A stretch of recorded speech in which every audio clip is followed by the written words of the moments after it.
My memory is getting worse and worse and worse. It's really bad. I forgot my own name. I'm like small girl.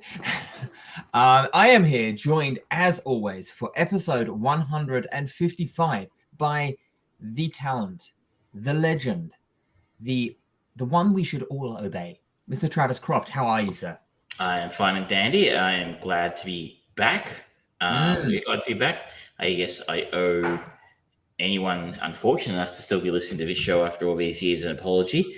If you're listening to the podcast or if you watch the stream today or later, we did miss last week. And this time it wasn't my fault and it wasn't his fault either. It wasn't the weather's fault.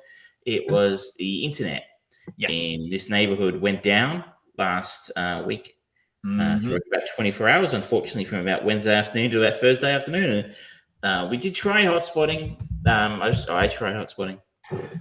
It wasn't going to. Everyone in the neighborhood was hotspotting off their phones, I think. So the 4G network seemed a bit clogged. So it was going to be unendurably awful. Thing. It's going to be like one of those satellite Remember when satellite used to be new back in the 80s, where and we crossed live to Los Angeles by satellites, and they're like, yes. And there was that bizarre delay. So I'd be like, yeah, go ahead, Richard or whatever, And then yes, hi, I'm coming to you live now from, it's just talking over people. It was awful. So we're sorry about that. We are back. This is the first time in the official new Electric Front Ranch studio here, or whatever we want to call it. So it's a bit echoey, so I apologize for that. But it's a nicer room than the old one. Yes, it looks awesome. It looks way more professional than any backdrop that I've ever had. I mean, at least you can kind of see nerddom all around me. But I have camera a little bit, and suddenly it's just the trash show. I have books and stuff over here, so you're the intelligent one. I'm the guy that collects plastic. It feeds you, considering it where you work, that makes sense because you get, I assume, discounts and such things. I am a product of my work. You are committed to it. You are committed to, being the best damn plastic figurine salesman the world could expect. I will ship it like nobody else has ever shipped it. But we have a decent show this week, I think. We do. We have an interesting chain film in the form of Murder by Death, which was chosen by George. I have the keys this week, so Lordy knows where I'm going to take it this week. There are plenty of places to go after Murder by Death with that cast. Yeah, absolutely, and I'm probably not going to go one of the obvious routes because that's exactly what they'd expect me to do. The Melbourne International Film Festival just concluded, I think. I saw some interesting stuff there, some less interesting stuff there. Probably going to try and talk about it a little bit tonight. I apologize in advance because how much of it our international audience is going to be interested in, or our domestic audience is going to be, if any of our audience is going to be interested in it, I have no idea. It's stuff you may not even ever be able to see, because the good thing about film festivals is sometimes you get to see stuff that never comes out. Certainly never comes out at the multiplex, and you probably don't even see it. You have to go hunting for it on video on demand. Yeah, well, I mean, especially considering the way that particularly Disney are determined to try and kill cinema by just re-releasing exactly the same things. Like next week, they're re-releasing fucking Spider-Man No Way Home into the cinemas again with a few minutes of extra content. It's not alone in this one. Sony released Morbius like 3 times or something, and they didn't even splice in the bit where he says it's Morbin time. And I don't know if you've seen following what HBO's been up to of late. There've been some shenanigans afoot over there. Well, the whole traditional Los Angeles, Hollywood machine seems to be determined to eat itself in many ways. Disney is just homogenizing everything. You've got Warner Brothers that are shutting down every production and just going, oh yes, we're rebranding and refocusing and not producing anything. And then you've got Sony who's like, look at Spider-Man. And then you've got Universal that makes failed updates to their monster movies and poor efforts at dinosaur movies. It's going well. Oh, yeah. That's why we have A24 surviving and thriving. Should we crack on and Yes. talk about the Shane film first up? I say yes. I say yes. So, it just occurred to me, we've been doing the Shane now for well over 2 years now, I think. I think it was 2020 we started the Shane. We have gone on because our first movie was Streets of Fire. Of course, where all good films review programs begin, and action musicals. Yep. But we have seen it gone through some very interesting movies in this chain. I mean, obviously going with the movie that everyone knows of, Streets of Fire. We've watched such things as The Interview. We have watched Coraline. We've got Black Klansman, Carlito's Way, Whiplash, Only the Brave, Night of the Generals. And now we get the Death Machine. I think possibly the highlight of the series so far. Brad Dourif, we thank you. Thank you very much, Brad. So, Murder by Death, George shows this is a 1976 comedy crime mystery film, according to IMDb. 5 famous literary detective characters and their sidekicks are invited to a bizarre mansion to solve an even stranger mystery. Directed by Robert Moore, who I've never heard of. Written by Neil Simon, who is, I think, most famous as a playwright, I suspect. Because this film feels very much like a film play to me. Yeah. As you mentioned earlier, an incredible cast: Peter Falk, Alec Guinness, Peter Sellers, Truman Capote, David Niven, Maggie Smith, James Cromwell, just to name a few. Of course, David Niven being our connective tissue from Guns of Navarone. You also, well, it's probably also worth mentioning that this film does absolutely not pass the 2022 woke test. It's some very, very, very questionable content in this film for those. So straight away, if you're someone who is easily offended, then you're not going to enjoy this film. And not that you probably were, because it's quite difficult to find. It's probably one you should give a miss. Particularly notable is the casting of Peter Sellers as Sidney Wang, who is a Chinese character, I think. Yes. And he is every single cliched negative stereotype of I think he's supposed to be Chinese American. I guess so, because he speaks English, and his sidekick is his adopted son, who is Japanese. He's Japanese, but speaks very much with an American accent. Yeah. And I think his talk about, he mentioned San Francisco a few times.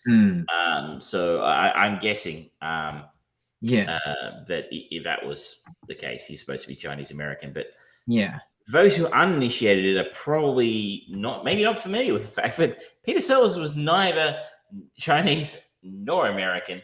He was very British, and I think it can only be described as actually a role filled with pretty disgusting racial stereotypes, pretty damaging racial stereotypes. The almost borderline buck teeth, the makeup to change his eyes to look a little bit more accentuated on the edges, and of course the outlandish costume that he is always in, his very broken English to the point where Truman Capote keeps on talking about it all the time. It's like, add the words that you need to add, and it's tough to watch in modern sensibilities. Then, of course, because he has an adopted son who is Japanese, there's a number of very nasty racial comments about the Japanese directed at his son. I guess it's significantly less offensive, but James Cromwell makes his film debut Theatrical film debut in this movie, playing a French chauffeur. Mm-hmm. I think it's probably okay to have non-French people play French people.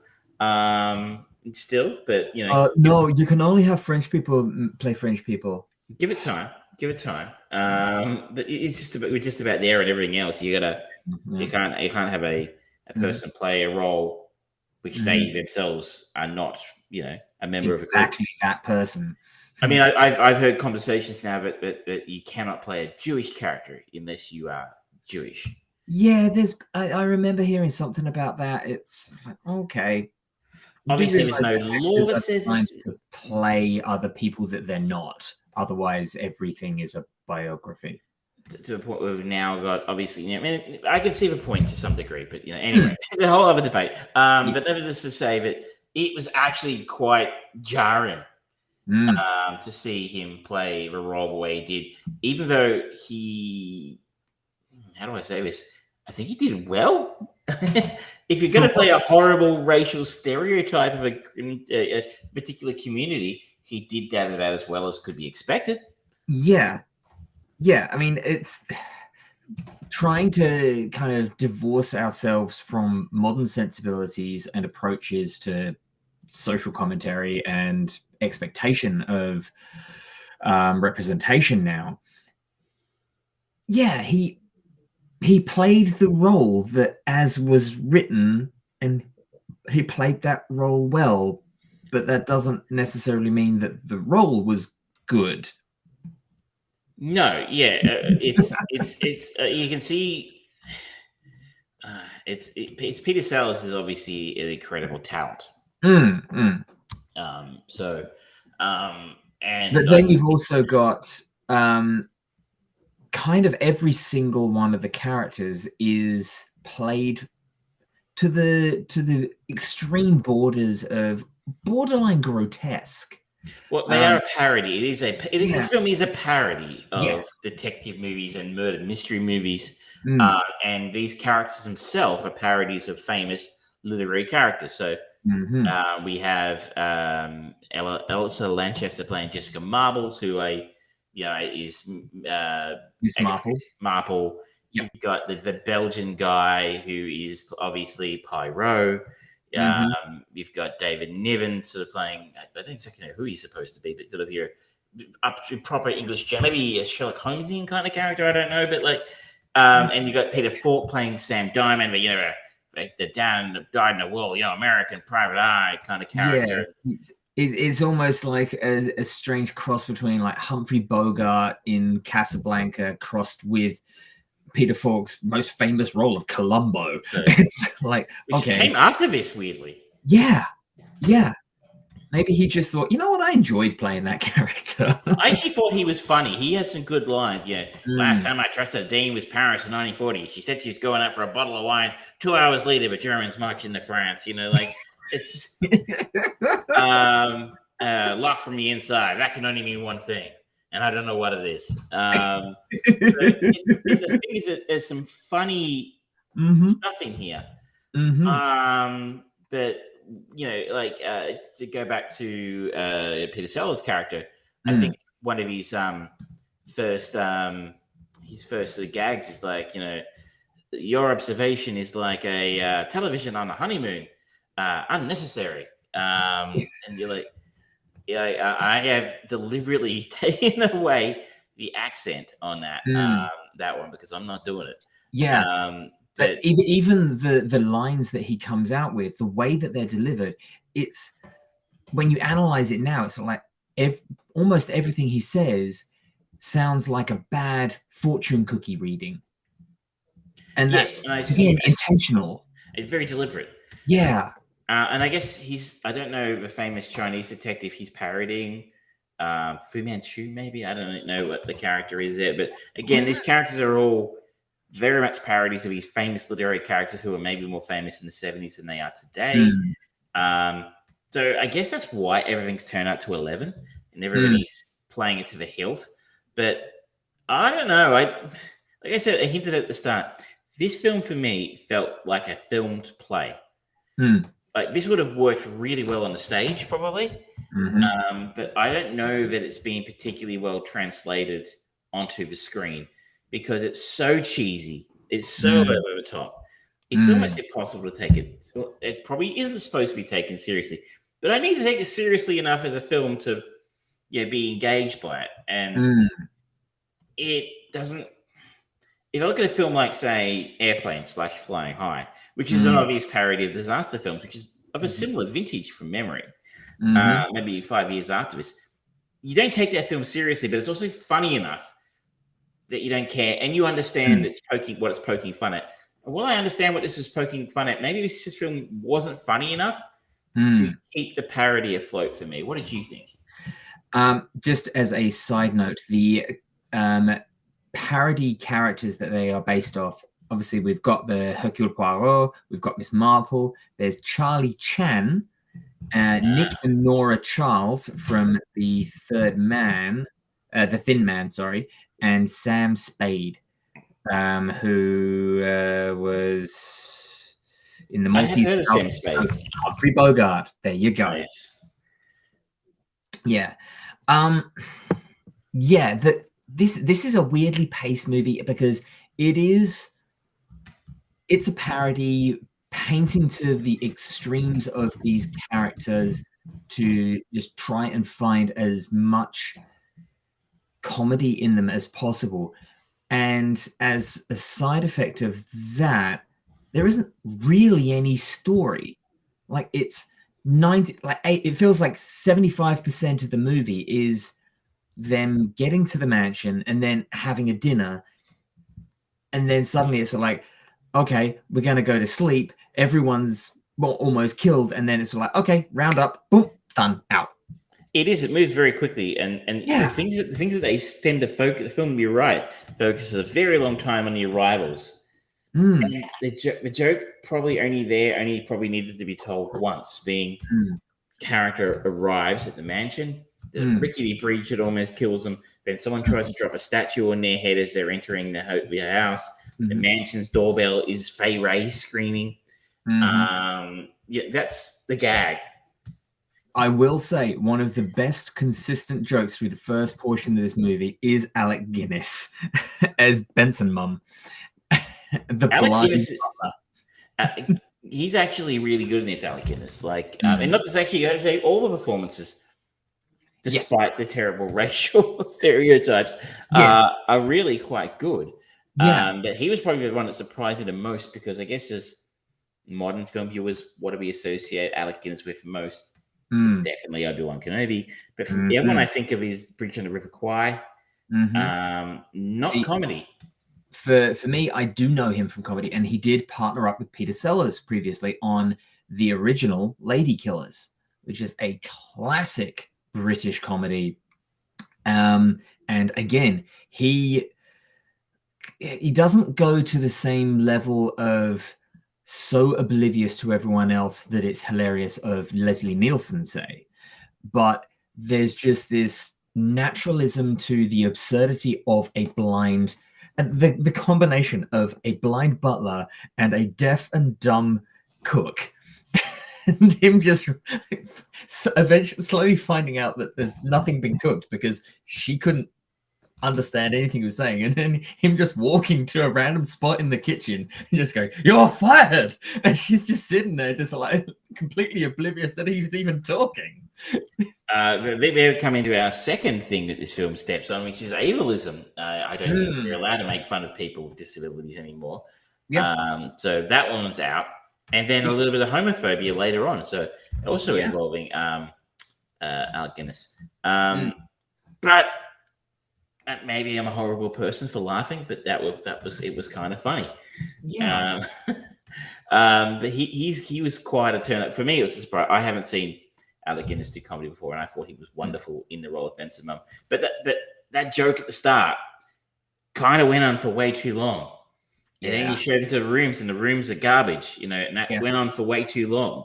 And it just, as you sort of note, there really isn't actually a story here. The idea is Truman Capote, who doesn't actually play Truman Capote, he plays someone called Lionel Twain, has invited the world's greatest detectives to his mansion in the middle of nowhere with a view to committing a murder taking place that they are unable to solve. Which could be an interesting setup for a plot. Yeah. In fact, I found myself afterwards thinking this film would make. I think maybe we should have a look at me making this film if the new Knives Out film does well. Which is, I feel like they're a sort of a spiritual successor to this film, the Knives Out films, because that would be kind of cool, and it'd be a little bit like The League of Extraordinary Gentlemen, which was also an awful film, but when you sit there and think about the plot and go, that's fucking cool. I want to see that. Yeah. All the world's greatest literary detectives teaming up to try and solve an unsolvable murder in a haunted mansion in the countryside. That sounds fucking cool. See, Travis, this just all goes back to your love of what was that cartoon? Fuck. With the Phantom and Defenders of the Earth. Yes. You just want Defenders of the Earth. That bizarre group team up. It was the Phantom and Flash Gordon. Yeah, the King Comics characters. Yeah, I don't think that team up's happening anytime soon. We haven't seen it, but I mean, you kind of wonder sometimes would they ever go at the Phantom again, being the comic book films are so popular these days, but they haven't. But I like those sort of team up movies, but I think this would be fun, like the Avengers of being murder mysteries. But maybe you'd really need to tone the comedy down. I think it's one this sort of. I feel like it would either have to be better written and snappier with the jokes rather than the repetition of the jokes that this has very frequently, just going a bit more of the flying high airplane route of you don't have time to be able to catch all the jokes because there are so many, and because if you were to get character actors in there to take on these roles that are just really good at improv or just rolling with it and just playing straight through, I think the comedy, that intense level of comedy that they were really trying for, could work. Alternatively, you could bring it back a little bit and bring a little bit more of the mystery into it and play up that whole idea of, what if all of these famous detectives couldn't solve this fucking case? In this case, why not both? I'd like a bit of comedy, bit of mystery. That would work well, but I didn't do that in this film. The conclusion was kind of ridiculous. You know what this film reminded me most of all? Remember probably a couple of years ago now, we watched the Peter Sellers version of Casino Royale. Oh, yeah. And it was a bizarre hodgepodge of a film. This film isn't quite as disastrous as that, because that film was made by about 4 different people, I think. And they're just smooshed together. This one is a little bit more consistent, but it's kind of that final act where it's like everyone survives being the attempted murder in their bedrooms by various means, only to turn up to accuse one by one, make an accusation of about who the real killer is, only to be proven wrong by the next person who walks into the room and makes a subsequent accusation. And it was just kind of like, okay, again, like this joke was funny the first time you did it. Yes. Then you did it 4 more times. Yeah. And again, to the understanding of it, having it do that so repeatedly, especially for the end, that is kind of making the point of, in all of these detective murder mystery things, there's always the twist, and the comedy of a twist on the twist on the twist. But everyone knows the well-said phrase, comedy is the rule of 3. Just do it 3 times. Don't do it more. And that's all you need. We got the gag the first time. Yes. We understood it. Yes. The Perry Mason effect of, I did it, and I'm glad I tells you. He always gets them to confess on the stand, like in this case, in the detective, it's almost a Scooby-Doo ending. If they'd done a Scooby-Doo ending like in Wayne's World, it would have been perfect. Yep. But then Wayne's World did it. It's shitty Saturday Night Live film from Yeah. 30 years ago did it better. They go, isn't it funny how in detective stories or Scooby-Doo, they always go, it's old man Withers from the amusement park. Mhm. And they do the same thing here, but it was like, oh, okay, yeah, I understand. Yes, you're very clever, Neil Simon, but it's, Mhm. yeah, I get it. I get the Yeah. joke, but you don't need to keep doing it. And this is where Yeah. the homophobia comes in one case where Sam Diamond insinuates that he met Twain in a gay bar or something of that nature, and The kind of the interesting thing I found about that homophobic or sort of like gay element of the story was it wasn't played like I didn't feel like it was played to mock the gay community anywhere near as aggressively as Peter Sellers being cast as a Chinaman. That seemed more charged to me because it was there were I don't know if it was maybe maybe me thinking it was just culturally at a point where there it was not necessarily illegal or wrong or anything, but it was just an unspoken thing that happened. Gay bars and that sort of stuff. It was something that was slowly coming into the zeitgeist of society, and it's like it's a thing, but we don't talk about that thing. Not yet, at least. Give it another 25 years, and then we'll generally be okay with talking about that in public. well, not being gay and not being someone of Chinese descent, I'm really not in a position to make any kind of judgment about which one's more offensive than the other one. I'm going to say it was played up as a shameful thing. So the line was Twain picked up Sam in a gay bar. Sam's like, I was working on a case, working every night for 6 months. I got $50 a day in expenses. I had them queries. It's worth online. Twain had Polaroid pictures of Sam in drag. I was in disguise. Lots of dames go in those joints. I never kissed nobody. And the idea of being gay or going to a gay bar or dressing in drag as a shameful thing was the angle, was the insinuation there. So, where, so probably very offensive to somebody for that nature. And again, something you absolutely would not do today. It would not fly today. Or if they were to remake this, do you think it would be maybe easier to play with everything and the comedy that they were trying to go for in this if they modernized it rather than had it as a period piece? I think you'd have to modernize it. I think that would make sense. I mean, I think there's just too many pitfalls. Hopefully, I mean, I guess the difficulty would be that a lot of his characters are maybe so faded in the public's memory. Like Charlie Chan, I vaguely remember that. I think now there are a lot of Charlie Chan movies back in like the 40s and 50s, maybe. Yeah. So maybe there's a portion of the audience who remember Charlie Chan. Miss Marple films seem to be staples of the BBC on PBS in the States or the ABC here in Australia on Saturday nights for old people. Hercule Poirot a little bit more in the public obvious consciousness because we've had the Jeremy Irons films of late, Death on an Island and Murder on the Orient Express. Sam Spade, I don't really, I'm vaguely familiar with the character. So that might be problematic, but I think you'd have to modernize it. Yeah.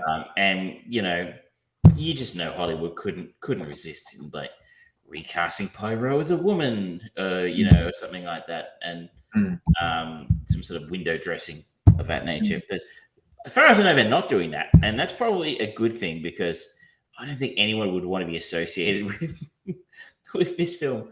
Because look, I'm not going to sit here and say it's good because I didn't think it was good. But just the general racism involved. Questionable choices. It was not only racism and sexism and homophobia, but also ableism, as we've talked about, and the attitudes towards women is horrendous. They are very much seen and not heard.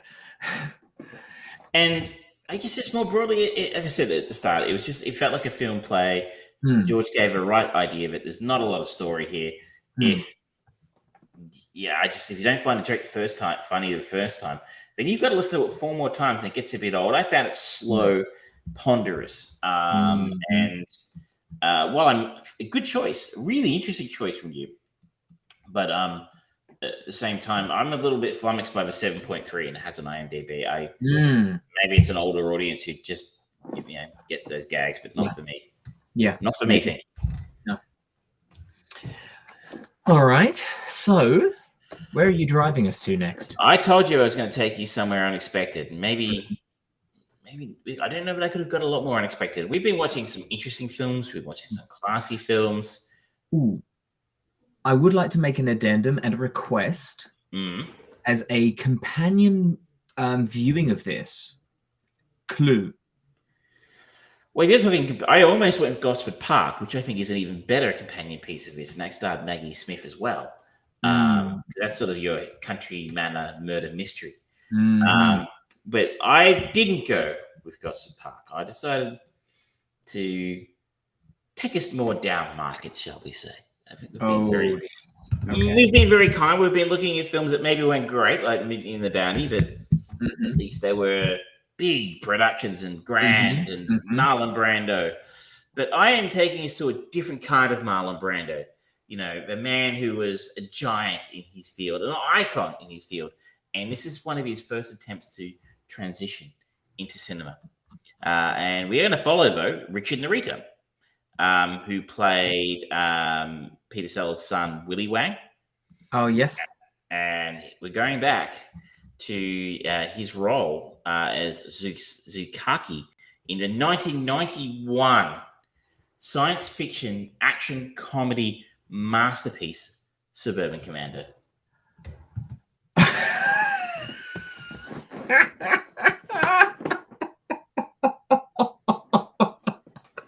You have done it. You have successfully got us to Hulk Hogan.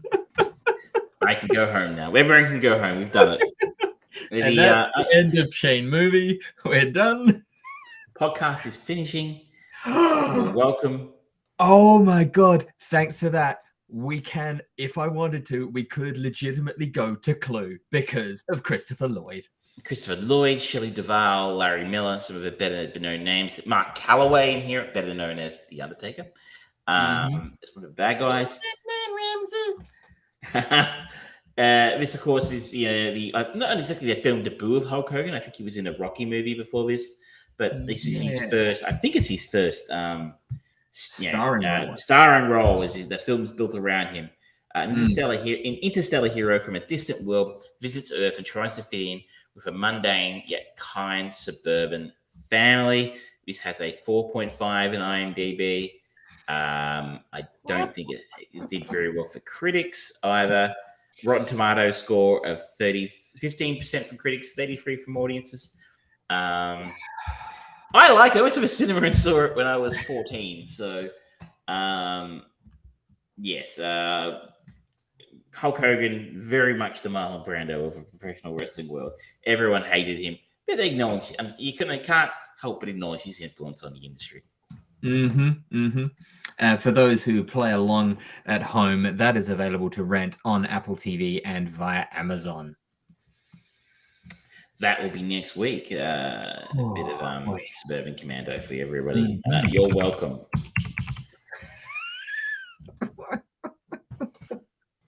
Feel free to take us sideways into, Rocky 3 or one of his other various, like the Mr.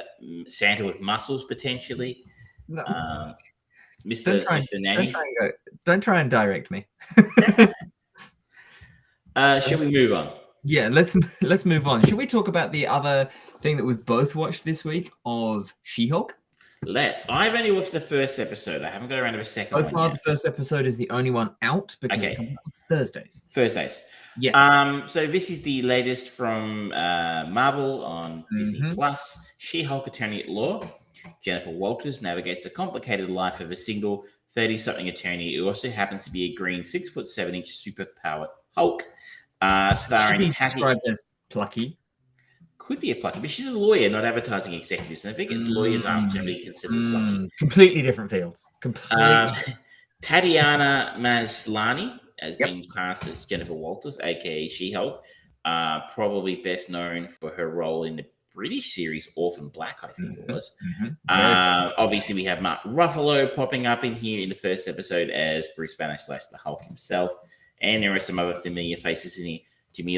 Jamil, who was in The Good Place, is a familiar one as well.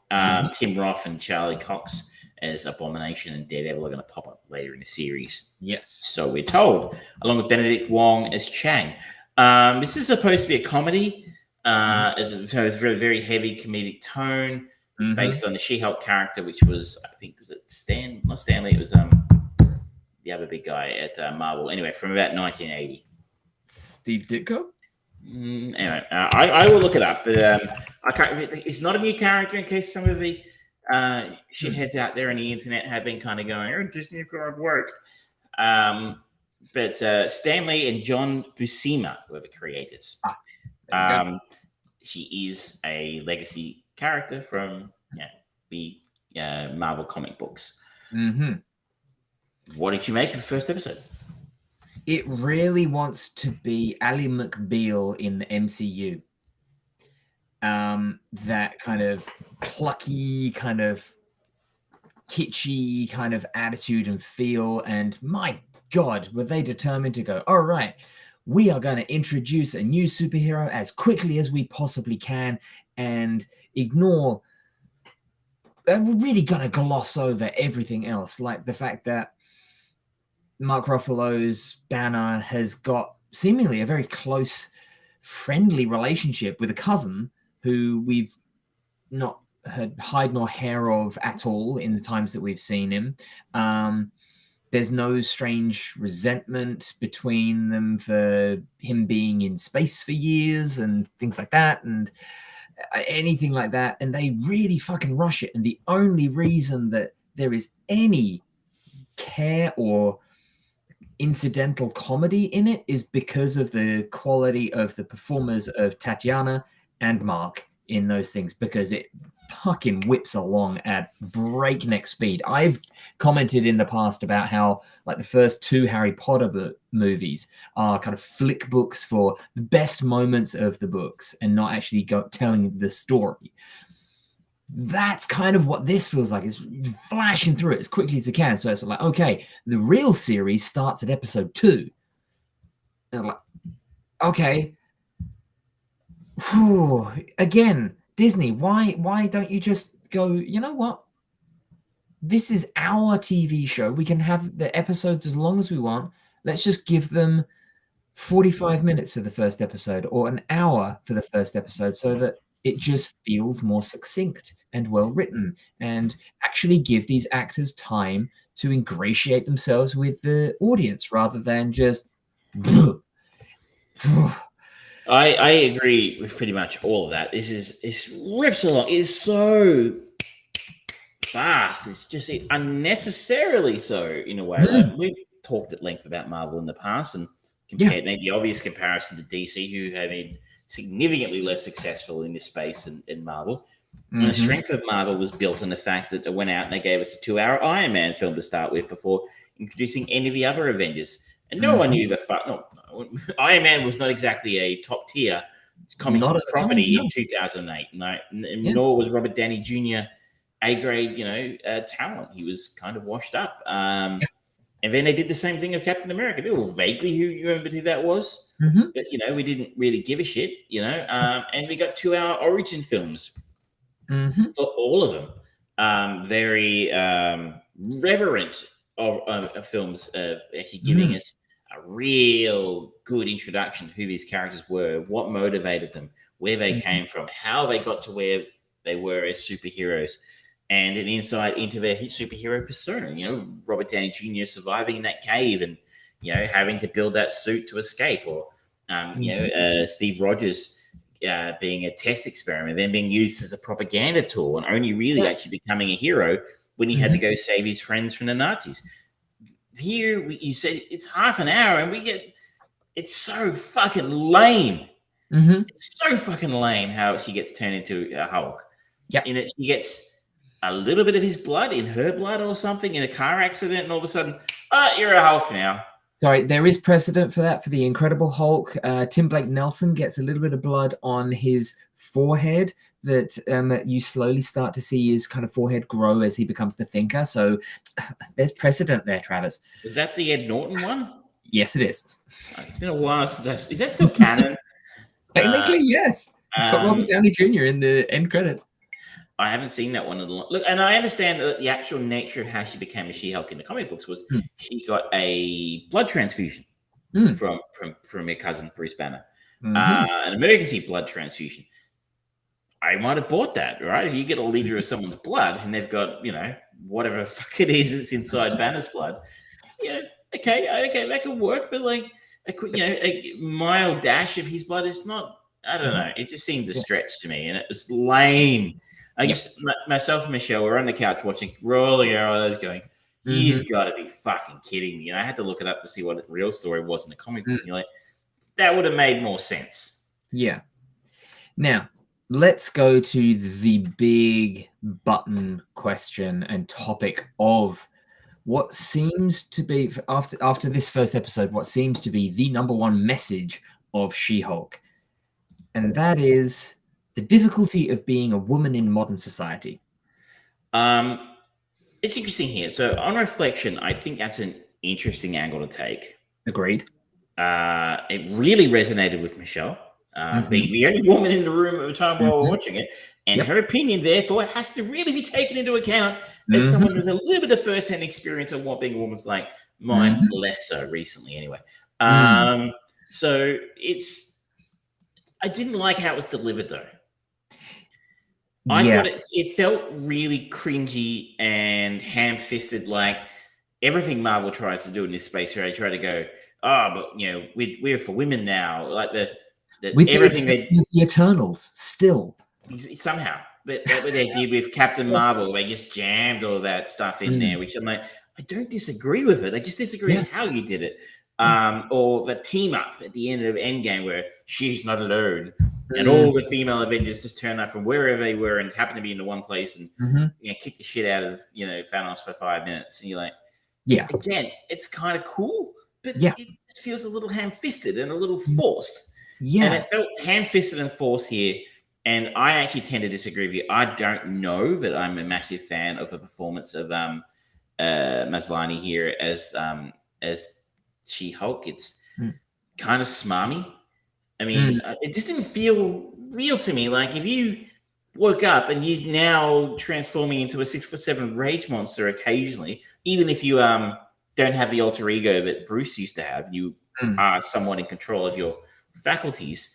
Wouldn't it be kind of terrifying, scary, or upsetting? Instead, that's where I think that the problem that comes with it is, again, the speed that they go through this. If they had actually just gone, let's do 45 minutes to have actually just one genuine scene that takes its time and not only allows Jennifer Walters to explain, you don't seem to realize how horrible it is being a woman and being told and being explained everything that you already know and going through the list of things that she does kind of do in one of the scenes. But then actually having the flip side of that and seeing more of the revelation and comprehension come on Bruce Banner as well. And him actually realizing, yes, it's really tough. And, they kind of play it for jokes of him bringing out that big ring binder of all of the ways that he came to be used to it and being and acclimatizing to being the Hulk, and her just going, so I think I can skip to this. It's like, yes, but go into that a little bit more, because that's actually a really interesting narrative story device. So spend some time with it. Please. Oh, you're going to just brush through it and get to comedy. Okay. I should know. Interesting, compelling element there that you hadn't done successfully in MCU before. Why waste it? I think you're right. It come back to, she had a point. All the things that she talks about in her little spiel are right and real and legit. And you kind of go, well, yeah, you think about being a perspective of a woman, if you reject, I mean, the world is, you can find it everywhere you turn on the internet. There are stories of women rejecting men and those men turning violent on them, or at the very least, screaming at them if it's a person, or calling them a bunch of horrible names if it's a rejection on a dating site or something like that. It's fucking real. It just didn't feel real because she's just spurting it out at 1,000,000 miles an hour off the top of her head. And as I said, in a really ham-fisted, cheesy for me way. I don't know that it really deserves to say that it's shit because of that. And as I said, the only woman in the room watching it with me found out the most interesting portion of the episode by a country mile. So take my opinion on it with very much a grain of salt. A big portion of the audience probably really connected with that moment. For me, it just felt, as I said, cheesy and ham-fisted. The other big hot button topic, though, is the CGI, and has been since the trailer came out. Do you think it's improved sufficiently? No. It has improved, and some scenes you can clearly see they actually finished the CGI, and other scenes you can see they ran out of time, and it's like, it's good enough, right? There's some elements in it where both Jennifer Walters and Mark Ruffalo look more like Ang Lee's Incredible Hulk from 2010 or whenever that was. Oh, before that would have been 2004. Yeah, and it's like, okay, either that's really real good testament to the work that ILM did on Ang Lee's Hulk, or damning on Disney Marvel property She-Hulk from 2022. Ooh. It's distracting. And there's been a lot of stories out lately about how Marvel treats their VFX artists and the crunch culture and stuff like that. They need to go down to a hall of mirrors and have a good look at themselves, I think, because this is not good enough. It's really, really subpar. It's not as bad as it was in the trailers. I will pay that. It's not quite as bad as it looked. It doesn't look like a PlayStation 3 game. But it's definitely not a PlayStation 5 game either. Somewhere in the middle. And I think right now, if you are fucking Disney, you need to be giving us PlayStation 5 graphics, because you got all the money. So you got all the studios. Everyone's watching Disney has more subscribers now than Netflix. Yep. So no excuses. Delay it. It's your fucking TV station. Yes. What happens in video games world? The amount of times the game is delayed. When's it going to be out? When it's fucking ready. Yep. It's just a stock thing that happens, and people get mad about it. But we don't seem to be as hard on a Disney as we would be on, say, CD Projekt Red when they released, Cyberpunk unfinished, and this is undoubtedly unfinished. Yeah, 100%.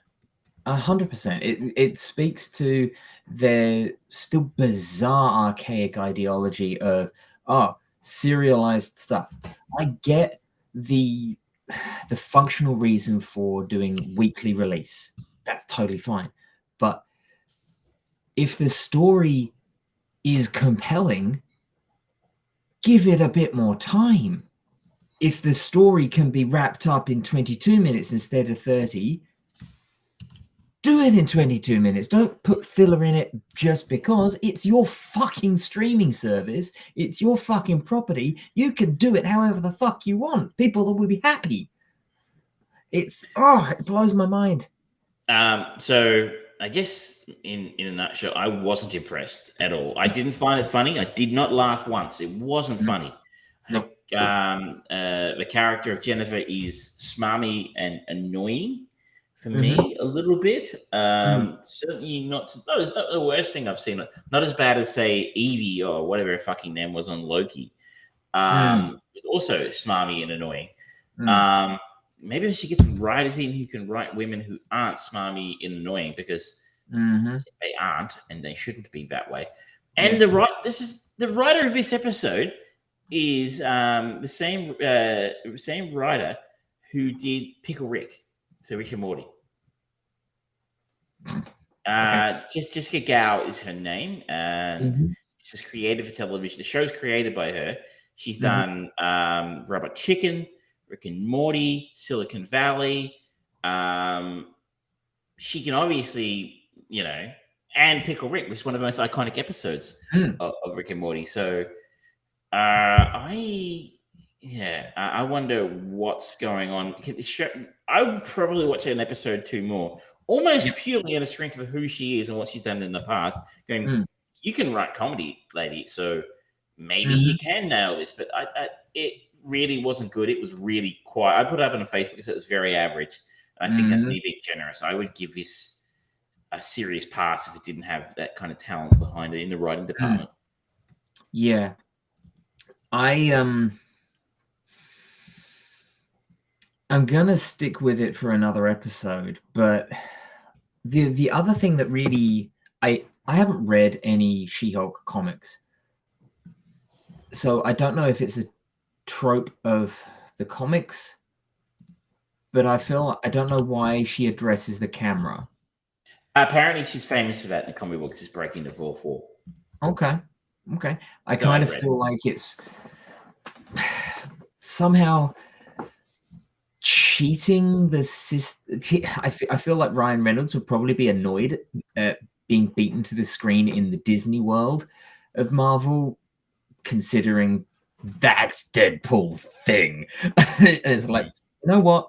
If they wanted to set the tone for this as a comedy, they could have had just it opening up with Jennifer Walters almost doing fucking Ferris Bueller's Day Off style, but it's narrated by Deadpool, and then she just goes, "Excuse me, get the fuck out of this. This is my show. Fuck off." See, that would have worked because they're both famous for this, apparently, if you read the comics. But Yeah. I guess they're not really ready with what's going to happen next with Deadpool because you don't hear a whole lot about it. But I'm sure someone somewhere is working on it. But apparently Sean Levy is directing it. Okay. Fine. He does some good stuff, I think, from memory. He But produces good stuff. Like he's producer of Stranger Things, and he did the Adam Project most recently for did he do Netflix. Free Guy? Free Guy was pretty good, wasn't it? Did he That was direct alright. that? Or he just He directed it, I think. Yeah, I think Um, he's directed Ryan Reynolds in that and the Adam Project, and they seem to get on well. well, if I haven't seen the Adam Project, but This is just another failure on the trash heap Yeah. that is the Disney Plus universe of superhero characters. Yeah. It's look. I'm not a historical revisionist who says all of a sudden the Netflix universe now was brilliant, because I know everyone loved Daredevil. I didn't, but my God, it was fucking better than what the Disney is shitting out. Mhm. A fuck ton better than what Disney is shitting out. Other than WandaVision, Falcon and the Winter Soldier, I know people shit on it. I thought that was pretty good in parts. Mhm. I don't think they've done anything particularly good. No, it's been middling at best, unfortunately. They certainly haven't been able to pull together a full season, and considering none of those seasons have been able to complete a full season of really impressive stuff, it makes me very nervous, the fact that they're doing a Deadpool show and they're going to have more episodes of Deadpool than there were in the first 2 seasons of Deadpool on Netflix. It's like, Daredevil? Yeah. Not Deadpool. Daredevil, sorry, yes. That's my material, by the way. Fuck off. It's my job to get shit mixed up. But I just look at it and go, even Netflix with the shorter episodes, they still weren't really able to pull together a full season of high quality. They had some filler in there and it died off. Then they're now going to have 18 episodes, and it's like, I don't trust them. The first season of Jessica Jones might have been pretty close to the full season they actually had. It was uneven. Hot take. I don't know superheroes and Marvel characters in particular suit television, because no one to date's really done very well in it. Netflix had to go, and even some people really liked Daredevil. I found it very uneven. But other than Jessica Jones, they didn't do very well. No. Broadcast TV had to go with Agents of Shield, and that suffered from it gets better syndrome. 2 seasons before anyone was worth watching, and now I Disney. think that's also referred to as Stockholm syndrome at that point. And Disney have now made a pretty big mess of just about everything, apart from the critics who apparently love everything they do because I don't know, maybe they don't get access to the next thing if they don't say it's good. Maybe. But maybe if they don't suit television. Yeah. Oh well. That's the such life, but we'll keep plugging away and it'll give us things to complain about. Yeah. Now, is it time for a Trek retrospective? I think so. Yeah. So I'm going to cue it up. I'm going to give an apology in advance to our audience, both streaming now, if you're watching this or watching this later, or if you're listening to the audio version of this. Michelle and I did record this last week before what was to be the show, which didn't happen because of said internet issues. And we tried to do it whilst hotspotting on our phones.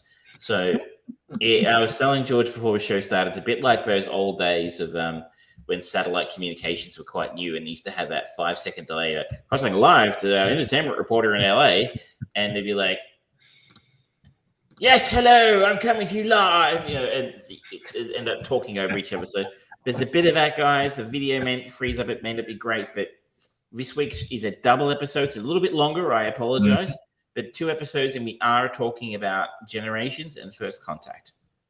Okay. And she's been looking forward to this, right? Well, even if it's just because it's well past the halfway mark now. That might be a stretch to say looking forward to it. I mean, I don't know that I could say that much. There's a new feature on here. We can share files, local files from my computer, but it doesn't seem to like it. Typical. So we might have to talk for a little bit because mine's controls have now frozen. Let me off, Johnny. A second. Wait. It's not going to. As I say, it's almost going to make me close this page in a second. I have a feeling, but we'll see what we can do. But I think you're going to find this Trek perspective surprising. I know I did. Sometimes she really takes me by surprise by the things she catches in these films and things that she, I won't say she misses, but things she gets and things that she hates. But it's still having a think. This is what I get for trying to use new features of using the new things. I might have to, I'm going to click the button and we'll see what happens. If I drop off, I'll come right back. And I am on my own. Coming up after the Trek Perspective, though, I'm going to be talking about two new shows that have just come out. The Sandman on Netflix, as well as Paper Girls on Prime. And we have got Travis is back. Sorry about that. It literally made me cancel a page, so we're going to try that again. And I'm just going to share my screen. And we go get the tried and true, Johnny. All right. Greetings, salutations, dear listeners and viewers, and welcome back to the Trek Perspective, the first one for quite some time.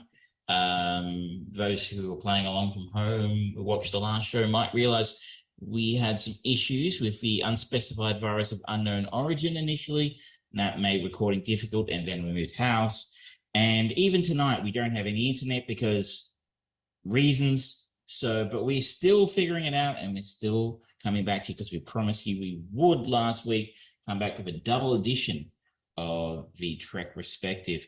And we have done exactly that. So joining me, as ever, is the victim. So sorry, my co-host, Michelle. Welcome.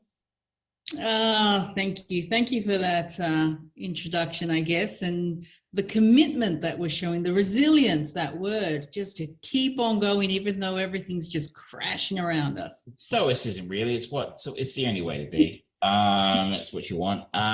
So we're going to start this week with the first of the double up, and that is Star Trek Generations, is the one we watched it a couple of weeks ago now, I think, because reasons. this is the 7th Star Trek film. This is the first of the Star Trek: The Next Generation Star Trek films. Patrick's first appearance in the films of Sir Patrick Stewart as Jean-Luc Picard. With the help of a long presumed dead Captain Kirk, Captain Picard must stop a deranged scientist willing to murder on a planetary scale in order to enter a space matrix, which is an interesting way of describing it. They've quite cleverly found a way to have Kirk and Picard cross over, despite their being separated by hundreds of years in the show's canon. What did you make of Star Trek Generations? Well, as per usual with these films, for the first half an hour, I'm looking at everything but. I don't know why they're so slow and so, it's almost like they give you the first 10 minutes of something interesting and then it just slows for about 40 minutes. And then you get a fantastic 10, 15 minute scene that you're like, oh, that's good writing. I found that interesting. I think the problem we have here is one of differing tastes and interests. When it starts to get too sci-fi for me, I lose interest in 5 seconds. And when you have a real conversation between two people going through difficult circumstances, that's when I pay attention. And for me in this film, the best part of it, when you get Picard and you get Kirk speaking to each other, one with nostalgia, saying goodbye, what he regrets, what he's going to, and you know, passing on the mantle. So that absolutely captured my attention, but that was actually off the ship. So it's when Star Trek is not being Star Trek that I find Star Trek interesting. Well, I would argue this is Star Trek. They do have conversations. I just feel like maybe you're more comfortable when it's not happening on a spaceship with aliens nearby. No, I like a good spaceship and aliens film. I'm not opposed to it, but there's just something extraordinarily. I consider myself to be a nerd, so I was going to say extraordinarily nerdy, and I'm like, that's not right. There's something about it that's just so. It feels like little boys playing with their dolls, with their make-believe. And it just feels so foreign to me and my interests. You know, I love a good alien film. I have no spaceship, alien, you know, aliens. I don't understand because you like the Orville. Sorry? You like the Orville until you realize how much it was an homage. Well, I like the alien parts. When it gets too spaceshipy, too sci-fi, I kind of go, okay, move it along. You're talking about those high-level concepts. It's when it actually applies and it makes it quite human that I'm like, I'm in. Independence Day is a brilliant alien film. So I'll pay. It's interesting. I talked to a few people about this one, Trek Generations, and we were like, okay, it's going to be a tough one for you to get through because it's not deeply beloved, I think, in the fandom. I certainly didn't remember it fondly. How is it not deeply beloved? I don't understand. Why wouldn't it be? It's handing off the mantle. Interestingly, watching it again with you a couple of weeks ago, that I've forgotten how good those scenes were between Patrick Stewart and William Shatner. They were excellent. And there's some top actors at the best of their craft. They're two very fine actors, and they were doing some really great work there. And they bounced off each other really well, and they had great chemistry on screen. And their scenes were generally well written and well conceived. And the problem is, it's 15 minutes of a 2-hour film where that happens. And I suspect, I mean, who knows, maybe if they'd done half the film together, they wouldn't have been as good because they would have had to kill, an hour of screen time instead of 15 minutes. Maybe that's all they had. But the fact that we waited, an hour and 40 minutes or something to get the 15 minutes of screen time they do well together. And maybe that's why people don't remember it so well. It's because they kept us waiting for so long to actually see it. And once they did it, it was good as it was. It just wasn't enough. Mm-hmm. And I think people found Kirk's death deeply underwhelming. I think what's happening here is that the love for this is built through the series and not through the films. Oh, I think that's The true. film is kind of like a, you've done well, fans. I think that's true. I think Star Trek Next Generation, which you will never endure, has some of the best. It would look incredibly dated now, but like some of the best television science fiction writing that's ever been done was on that show. Funny enough, I think Star Trek the original series mostly is crap. There are some really good episodes in there, but most of it was space westerns. But you're right. I think this show has done its best work on television, and not in the cinemas. But the Generations, like I said, it's not. No, I'm not saying that it's done. I'm not saying that it's done its best work in the series, because I can't judge that. What I'm saying, it seems to me from what you're telling me is that the love is engendered there because you spend time with the characters, you get to laugh and cry with the characters. It's actually investment that you make into this world. Whereas I come to these films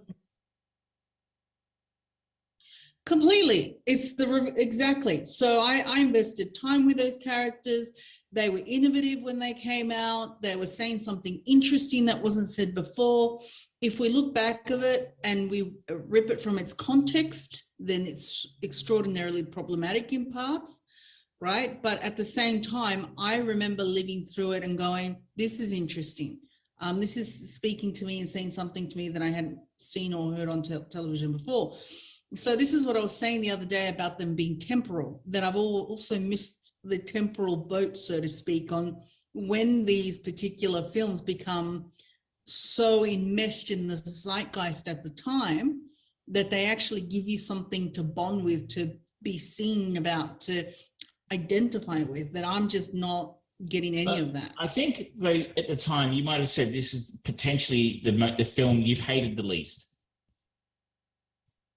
Yes, it actually is the film I've hated the least. And the reason was the villain's motivation was a bit interesting as well. Because didn't he want to go back to a particular to give people a brief synopsis, I won't go into the crazy details. There is a space matrix which is called I can't remember what it is, space room. I can't remember what it's called. And the villain played in this by what's his name? The Malcolm McDowell, Academy Award winner Malcolm McDowell. And I think actually really one of his better roles. I remember being kind of underwhelmed when I saw it initially, but I'm like watching it again. I'm like, he was really good. But he had been sucked into his space matrix in the past during Kirk's day, but had been ripped away from it, had been transported out of it by the Enterprise. But he and Guinan, played by Goldberg, were both experienced enough of it to know that it was, as they described it, like living inside of joy, and spent the next 200 years figuring out a way to get back to that space matrix, which has a name in the film. I just cannot remember for the life of me what it is. That's a pretty cool idea. I kind of went, oh, and I really felt that character's pathos about what they were going through, and ultimately, I didn't find them good or evil. I just found them human. What was interesting was it was a nice little allegory, which I'd never considered before, an allegory for addiction, really. You know, someone has this incredible high and they spend their entire life trying to get back to it. And to the point where nothing else matters. Killing other people, in this case, millions of people, is nothing to Malcolm McDowell's character, as long as he gets back to that place where he wants to be. He had an interesting motivation. There's also something there about displacing history or displacing people. I'm sure there's something there. I'm getting vibes of that, but I'd have to think about it more to come up with something intelligible that I could communicate here, or intelligible that I could communicate here. But, you know, when you take someone out of their context, it almost becomes like a random evil particle that creates havoc, you know. People like to belong, people like to be in a context. There's something there. I'm just sort of, you know, just grasping in the night for something, but I know there's something there. So we're going to try to be nitro as we move on, because we've got two to talk about. So that had interestingly, a 6.6 on IMDb rating, has a Metascore of 55. So neither the critics loved it, and it wasn't deeply loved by the fandom either. It was tolerated. 6.6 is about where I think a lot of the other films landed. We're going to move on to the film we saw last night, which is Star Trek First Contact. Can I just say, I'm going to give it 2 lockdowns. 8 out of 10. Nicely done. 2 generations. Star Trek First Contact, on the other hand, has a 7.6 audience score in IMDb and a 71 Metascore from critics. So this has more love from both those audiences. Now, first of all, could it have anything to do with the sexy, evil, half human, half robot thing? And it's, there's a lot of men voting. I don't know. I know you mentioned the scores a lot, and I'm like, yeah. But these scores these are normalized scores. This isn't just weirdos living in their basement. This is, in this case, a normalized score over 125,000 votes to get to about 7.6 from the audience. So the synopsis of this film: the Borg travel back in time. I need to see the demographic of the people voting. I don't trust those scores. The IMDb does a pretty good job of normalizing their scores, I think. So you actually have to be a regular voter to vote for things and stuff. But the Borg travel back in time. There's still Earth's first contact with an alien species. Captain Picard and his crew pursue them to ensure that Zefram Cochrane makes his maiden flight, reaching warp speed. This was directed by Jonathan Frakes, who played Riker on the show and in the film. And you didn't like it. Tell us why.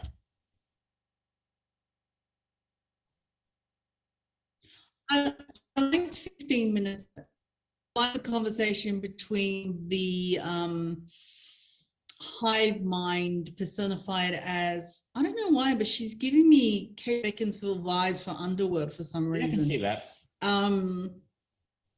So the hive mind with the yellow guy, what's his name? Data. The guy that's Data. That's it. So there was a really interesting conversation about wanting to be human, about the collective, that I kind of went, oh, that's very well written, and I could get into that. I wish that had been extended. So that was quite interesting, but the rest of it I found so campy and so and I appreciated the arc of the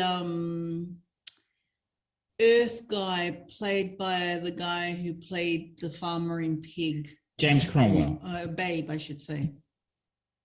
Yeah, so I appreciated the arc of that character, but distantly. I never actually got emotionally involved in that. And so the whole film for me, I just laughed so many times. I think at one point I was inventing songs making fun of it, because it just was so cheesy in parts. At least the effects are a little bit better. We got, late 90s, mid to late 90s. I disagree. I don't think this one's campy at all. I think this one's the most exciting film they've made, the most coherent story. There's no flat spots in here. It's really go until the end. And some people have criticized it for that because it didn't have enough of that tricky slow down philosophy and sit down and talk about things that most others do. It's also been criticized for having Picard's character act out of character with the way he did on a television show.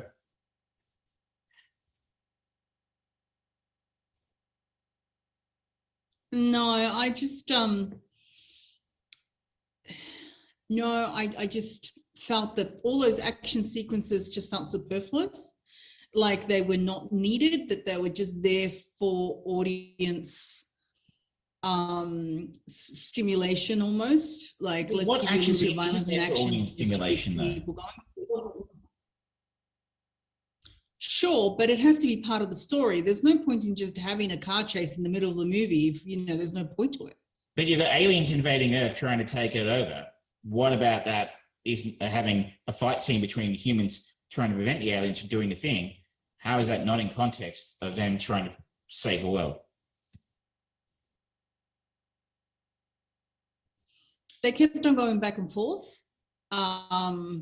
It didn't feel progressive, the action. It just felt like they kept on walking through, what was it, level 16 or something, where the aliens had nested. Yeah, no, I'm sorry, I didn't see the context of it.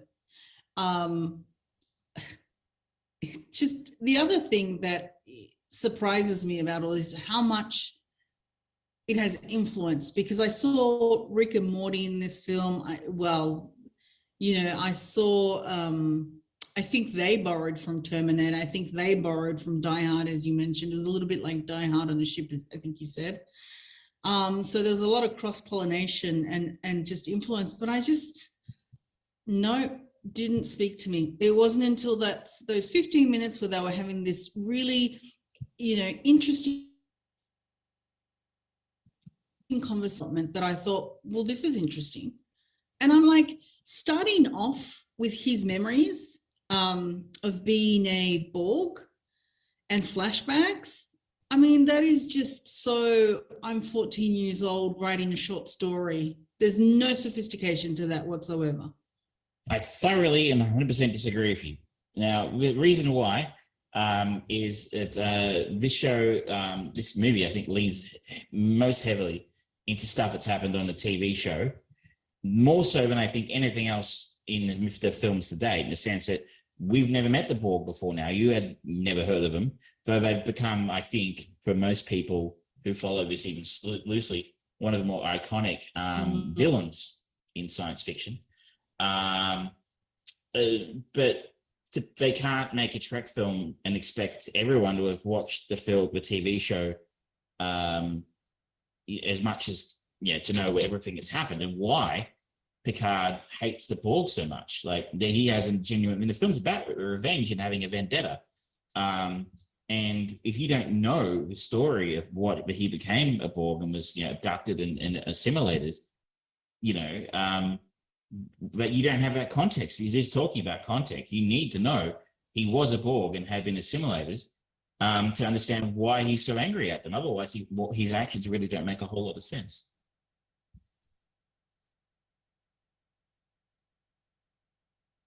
There are other ways to do it in a more sophisticated way than throwing these images at me at the beginning. It really felt like I just wrote my first short story. Well, there was just no sophistication to that. And so that was immediate. So that's the equivalent. That's the equivalent stylistic tactic as it was all a dream. It's like, oh, okay, might have worked for the crowd in the 1920s, but we're beyond that sort of storytelling now. I think it's perfectly legitimate to give the audience a view from the start of a film that he was a Borg, and that because that's a constant theme they come back to in the film.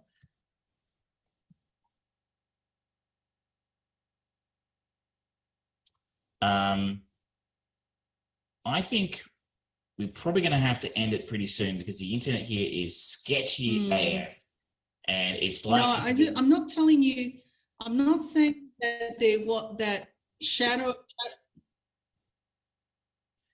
The internet here is sketchy as fuck. It's like having a satellite phone call from the 1970s right now. We've got about a 2-minute delay between you saying something in the other room and it appearing on my computer screen. It's probably very, very frustrating for anyone to watch. Before we finish up, though, I'm assuming this is going to get a very high lockdown score from you.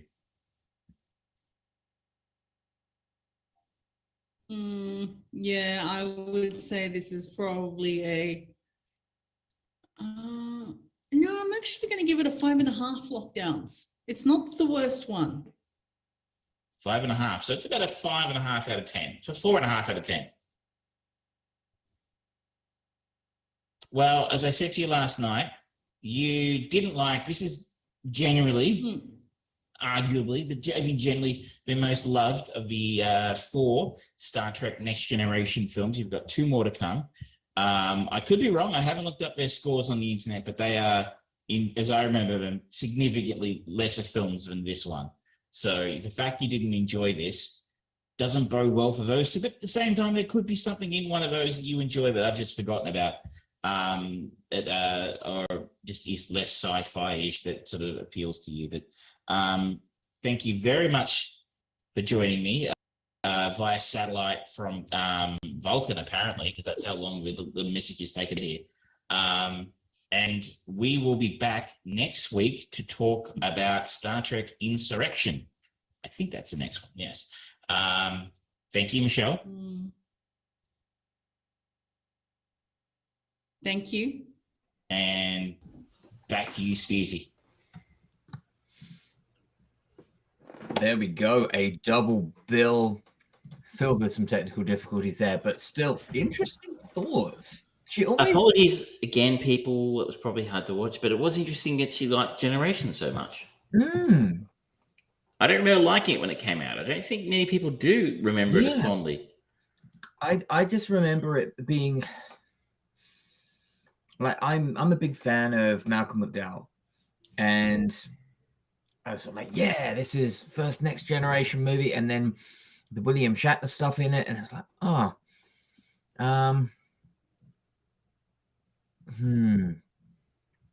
don't know how I feel about it when I actually watched it, and she had some very interesting thoughts on First Contact. It is. It's the. I think I've said it before. It's the advantage of having a complete clean skin come in and give you their thoughts on, something that we grew up with, you and I, and I'm deeply ensconced in the fandom. So, it's really fascinating to hear somebody who has no dog in the fight to some degree give you their thoughts, and somebody who's quite good at interpreting story and story elements.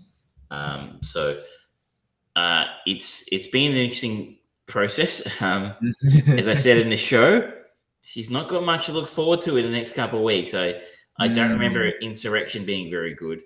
I don't remember Nemesis really hitting the mark for me either. But we did have a look at the trailer the other day together, and she did like to look at the trailer. So maybe, just maybe there could be something in there to enjoy apart from a very young Tom Hardy. Yep. It'd be fascinating when we get to J.J. Abrams, because I don't think it's a spoiler here, but Michelle is not a massive fan of J.J. Abrams and his mystery box bullshit. But I kind of thought he did a pretty good job in the first Star Trek reboot.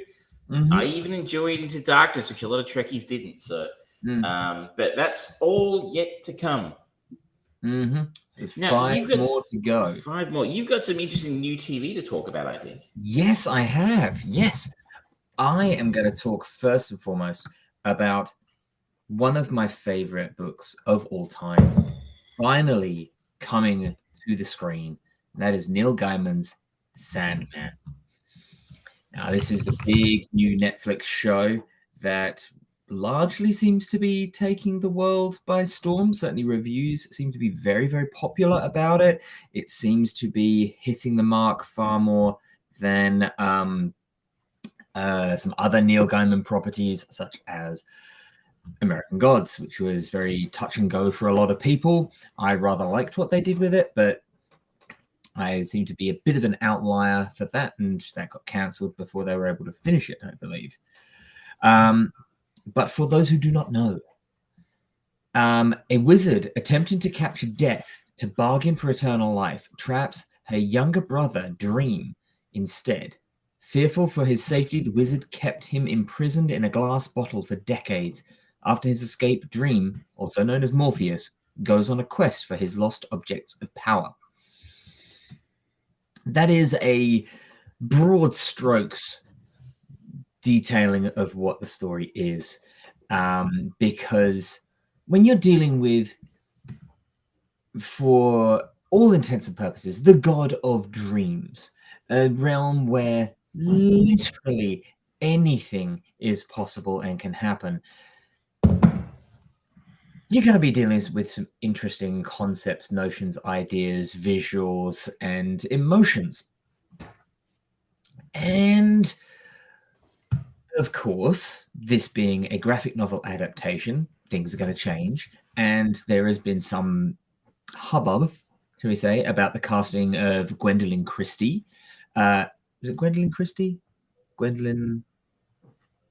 Where the fuck is she?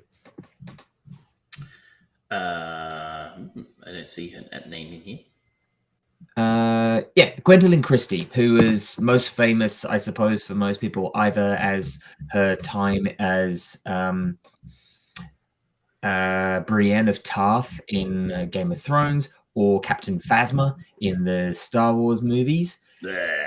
That she was cast as a rather androgynous Lucifer Morningstar.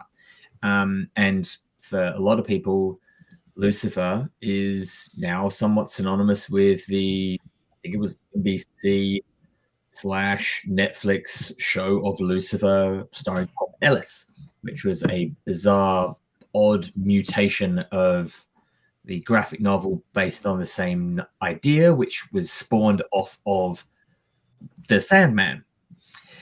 But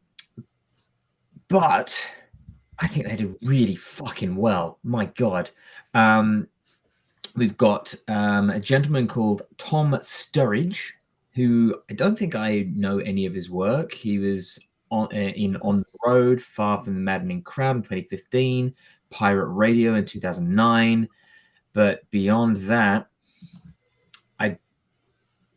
I've barely heard of any of the projects that he's been in, and he is perfectly cast, pitch perfectly cast as Dream. He's got this dreamy, wafting kind of voice that he speaks to. He's very minimalist. He's not going into these huge long monologues about kind of metamorphosis or anything like that. He is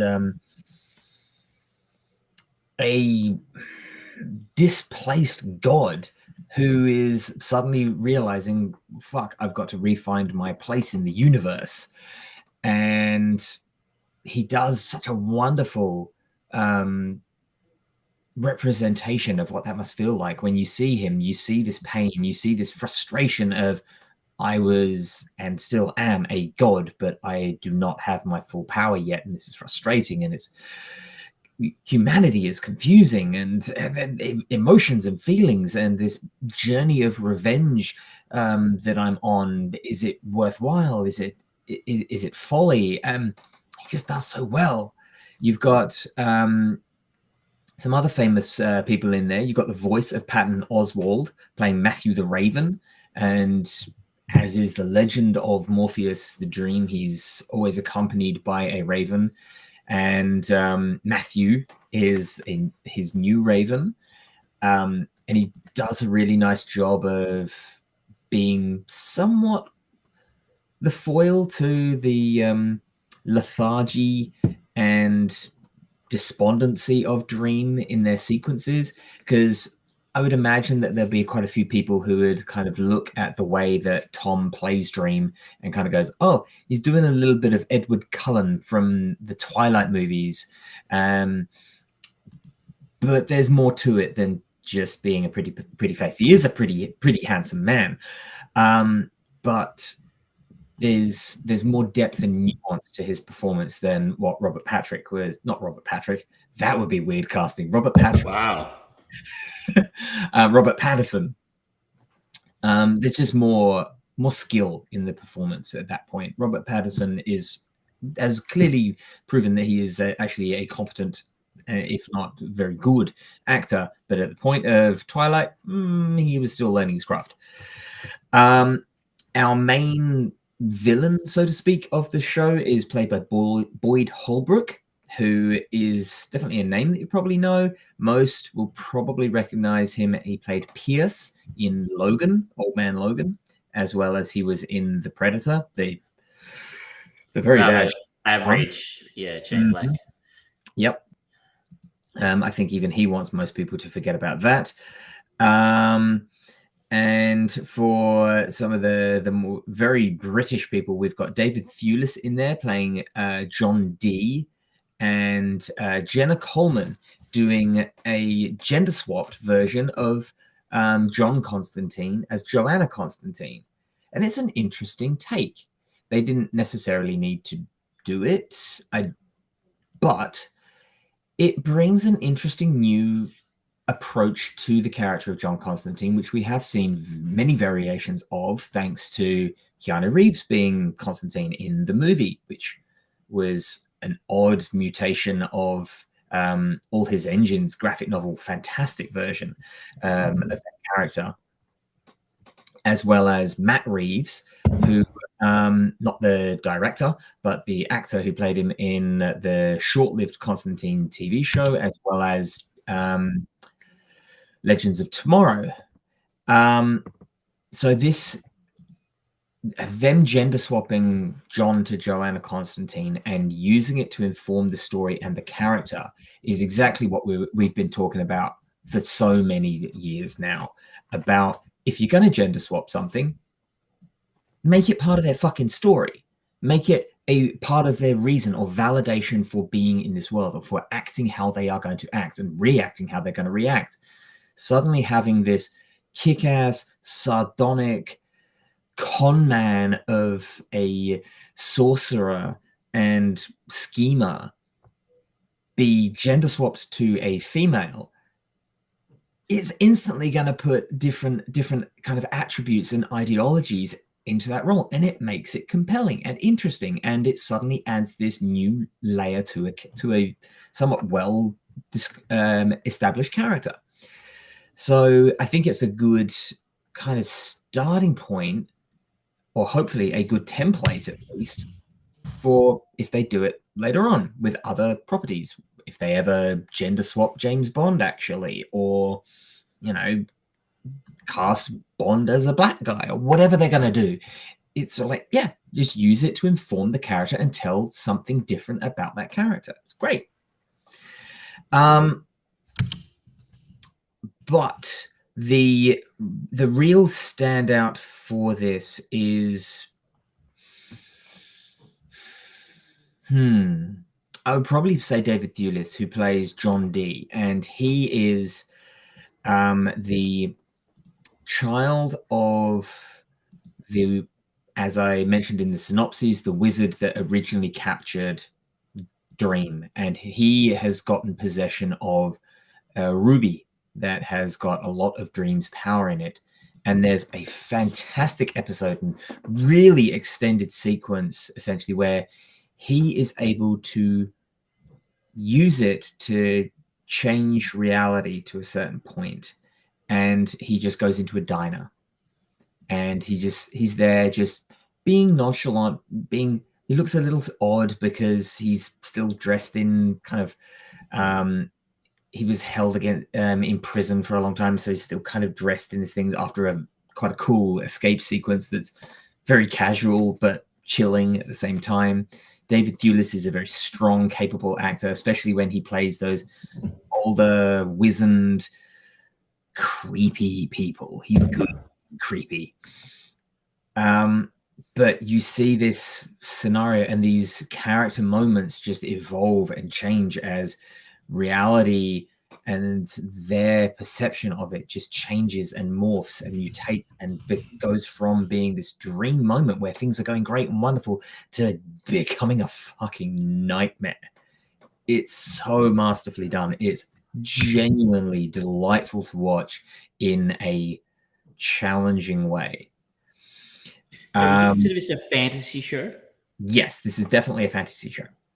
Definitely a fantasy show. Would you recommend it to me? I would say I would encourage you to watch it, but if you just don't like the story that is being told after the first 2 episodes, you are not going to enjoy the rest of it, or I doubt you would enjoy the rest of it, because it does kind of plant its flag of how it's going to deliver story and the general kind of feel of those stories very early on. And it is, to its credit, it's done almost dreamlike, where you'll have these moments. There's a sequence in it where his Dream is remembering this conversation that he has over the course of hundreds of years with this one man who, him and his sister, they are the Endless. There are 7 of them, I think. Dream, death, delirium, dementia. I can't remember them all, but they're all these essentially eternal beings. And Dream and Death overhear this man in a pub in like 1500 saying, "Oh, you're all fools. You only die because you accept that as an inevitability. If you don't believe in death, death's not going to find you." And so Dream and Death have a bit of a wager to see if by taking him out of the dead pool, so to speak, and not dying, will he, after 100 years, change his mind and look for death as an escape? And so every 100 years, he meets this man and just has a bit of a review of the last 100 years. And it's just so well done. It's phenomenally written as a comic book. It is one of the very best books ever. And it is very graciously transplanted into a TV series here. I don't want to say too much because I don't want to spoil the show, but I really do recommend everyone give this a try. Maybe not necessarily just the first episode, because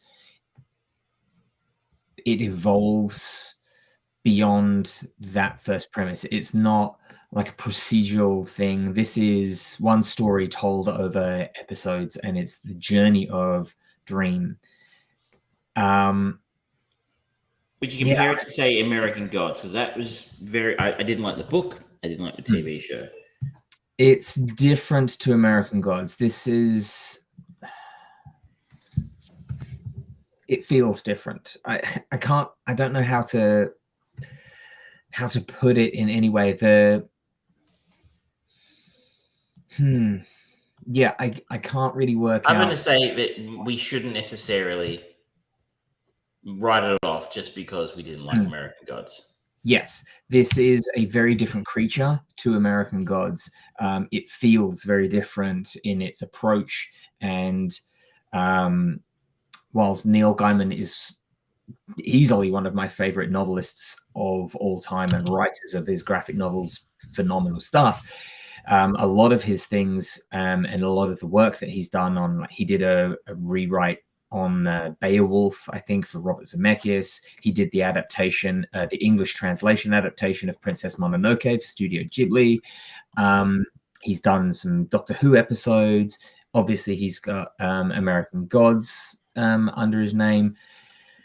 This is the best interpretation of his work to a fresh medium that I have seen.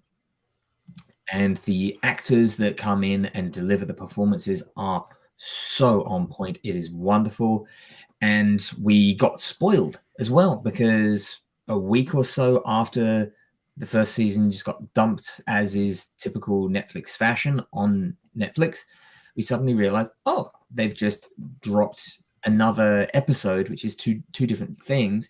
And one of them is animated, and it's the story about cats and what they dream about. And it sounds absurd, but it's wonderful. It feels a little bit like a short story that you'd get in Love, Death and Robots or something like that. Which has been renewed for a fourth season, by the way.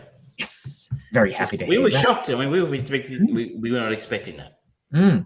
And then the second part of it has Arthur Darvill, who is not only a Doctor Who alumni, but he was also in Legends of Tomorrow, as well as Derek Jacobi, who again is in Doctor Who, and but it's a story of a man who gets possession of a muse, and the repercussions of holding on to a muse for longer than you should and taking advantage of a muse. And it's a great story. It's one of the best. It's like little kind of side stories in the Sandman saga, and they did it so well. It's great. It's really good. This sounds like it's exactly the kind of thing you enjoy. So you had another, I think you were going to talk about as well. Yeah. So this was over on Amazon Prime, and it's another graphic novel adaptation. This one is called Paper Girls, and Paper Girls is interesting. It's I've only watched the first episode and a half. 4 young friends, paper routes, are disrupted on Hell Day 1988 when they unknowingly time travel to 2019. While searching for a way home, they come face to face with their adult selves and learn how to work together to save the world. It's an interesting one because definitely straight away the fact that it is kids from the 80s doing a paper round, it definitely kind of has a feel of, oh, this is a bit Stranger Things light. And having this supernatural twist on the story. Again, whilst it's not at all the same story as Stranger Things, it just feels like, oh, this is a riff on that. It's like, oh, we had the Hunger Games, and then of course you got the Maze Runner and everything else that came along because they were jumping on that young adult bandwagon.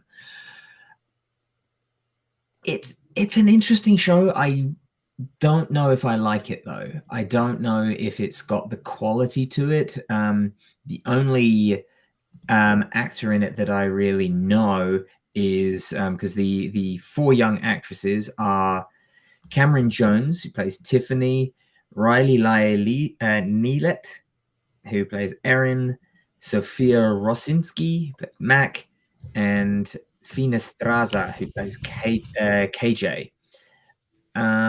The only actor that I know of is Ali Wong. And Jason Mantzoukas, who is generally considered a comedy actor. He's turned up in Brooklyn Nine-Nine as Agent Pimento, and he does voices for Big Mouth and things like that. He's interesting, but he hasn't appeared in the first episode and a half that I've seen. So it's largely people that probably have got like careers in TV, but I certainly don't recognize any of them. It's not directed or written by anyone that I'm aware of. It's an odd one, and I don't know if I want to keep going. And I'll tell you one thing. This has one big red flag for you, and that is it's based on a comic book written by Brian K. Vaughan. I don't know who that is. He was the guy who adapted Under the Dome. Oh. Yeah. And he did some of the later episodes of Lost, I think it was. Oh. So he's not got a great track record in the TV realm. He's got some great stuff in comics, like Why the Last Man. But it doesn't seem to translate well to the TV at this point. So, yeah, I definitely don't think you would particularly enjoy this, not at this stage. Okay. Wow. Yeah. You've been busy. Yeah.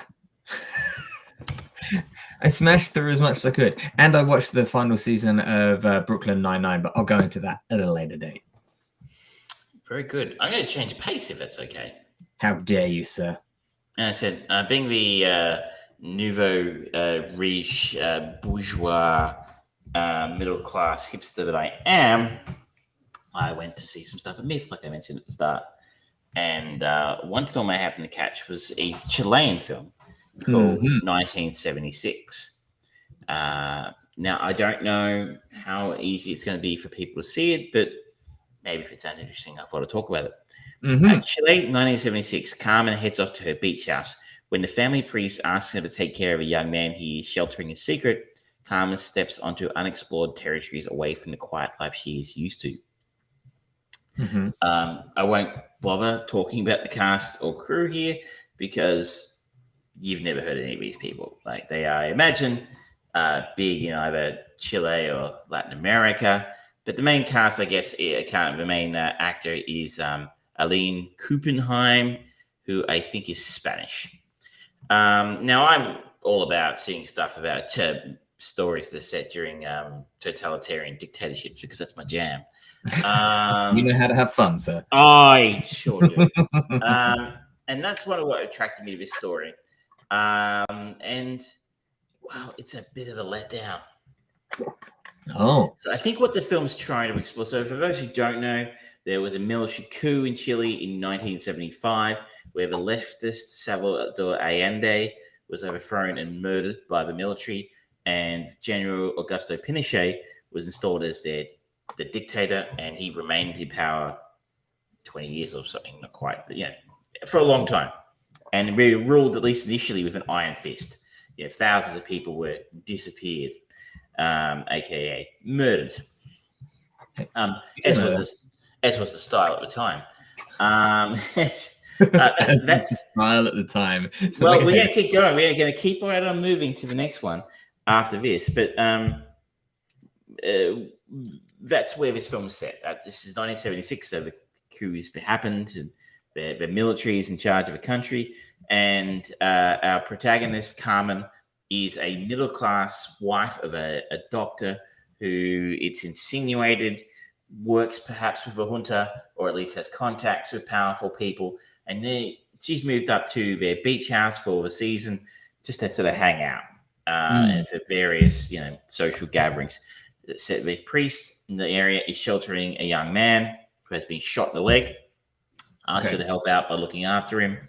And she gets more and more involved with looking after him and trying to help keep him safe and move him on back to the resistance, for want of a better term. And in doing so, I think this is really about someone from the middle class who was very much sheltered, I think, from the worst of what happened in that country, at least initially, because of the money that they had, who she was and who she was married to. Meant that they weren't the key targets of the military, and their wealth and their money basically kept them insulated from the shenanigans going on, for want of a better term. And this is her bumping up against it for the first time, and really sort of starting to actually take a journey into that world of what these people are going through, and I think start to understand some of the horrors, if you will, of what the military government were doing at the time. It's very subtle. It's all very nuanced, and kind of boring, frankly. I think there's also points to be made here about, as a woman, she's subject to her husband's wishes, being that there's a country, they're subjected to the wishes of the military dictatorship, and the some of the horrible attitudes are explored that the richer classes had towards the people in the bottom, calling them, vermin and traitors against their country. And there was an interesting angle there to sort of be explored against, contrast this story, what these characters in the 70s were saying, to what you hear people in the United States saying today about people who don't support their particular flavor of politics. And nobody seems to mildly interesting. And you're like, okay, I'm on board and going. And then the film just ends. Oh. And you're like, oh, there was nothing happened. Like, I mean, nothing happens to Carmen. She doesn't really have a reckoning of great interest. It's just sort of peters out. I think the insinuation is that she gets caught. Spoilers, guys. I mean, it's going to be really hard to find unless you happen to have a guy or a really good source in the Chilean film industry. But the insinuation is that she's caught, or the young man she's protecting disappears. And the priest is reassigned overseas. And it's insinuated that the military government has figured out that she's been helping the resistance, and that her husband's had to step in to protect her. Okay. But it's all very subtle and unspoken. And I am a fucking Muppet. There's absolutely no doubt about that. It really genuinely is that person that like Seinfeld used to talk about outside the cinema going, who is that guy? Why did they kill that guy? I thought that guy was a vamp. Why would they kill him? And so... Patria. Shout out to Patria. But I'm that guy after the cinema. What happened? It was so unspoken and so slow. And... did you say whether this was based on a real story or? I didn't, and I don't. If it is, it didn't point that out to us. Okay. I don't believe it is. And so I found it really underwhelming.